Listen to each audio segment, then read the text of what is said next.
સાબરકાંઠાના તમામ પોલીસ મથકોમાં પખવાડિયા સુધી સ્વચ્છતા અભિયાન યોજાયું હતું, જે અંતર્ગત સાબરકાંઠા જિલ્લામાં 3 કરોડથી વધારેના દારૂના મુદ્દામાલનો નાશ કરાયો છે, તો બીજી તરફ 388 જેટલા વાહનોનો નિકાલ પણ કરવામાં આવ્યો હતો। જિલ્લાના તમામ પોલીસ મથકોમાં ફરજ બજાવતા પીઆઈ સહિત પીએસઓના સ્થાયી નંબર જાહેર કરાયા છે। સમગ્ર જિલ્લાની જનતા માટે સૌથી મોટી રાહત બની રહેશે।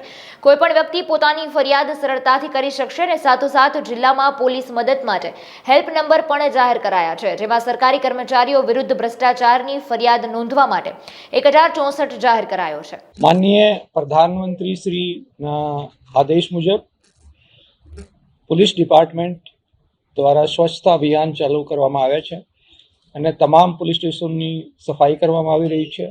मुद्दामालना निकाल, व्हीकलना निकाल, पछी रेकॉर्डना नाश, ए तमाम कार्यवाही तमाम जिल्लाओं में चालू छे।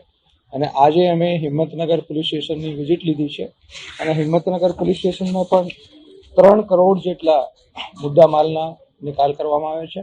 વાહનોમાં બી 400 જેટલા વાહનોના હરાજી કરવામાં આવી છે, જેમાં 32 લાખ જેટલા એ નાણાં જે છે એને સાથે સાથે આપ જોયું કે તમામ કચેરીની તમામ જે શાખાઓ છે, તમામ ઓફિસ છે, એ તમામ સફાઈ કરવામાં આવી છે। એની સાથે સાથે આપણે જે ડિજિટલ યુગમાં પ્રવેશ કર્યા છે, તો પોલીસ સ્માર્ટ ટેકનોલોજીનો ઉપયોગ કરીને એના ફાયદા નાગરિકોને થાય એવા ઇનિશિયેટિવ લીધા છે। જે રીતે પાસપોર્ટ વેરિફિકેશન છે, એમાં હપ્તા વધારે લાગતા હતા, 10 દિવસ બી લાગતા હતા, મહિનાઓ બી લાગતા હતા।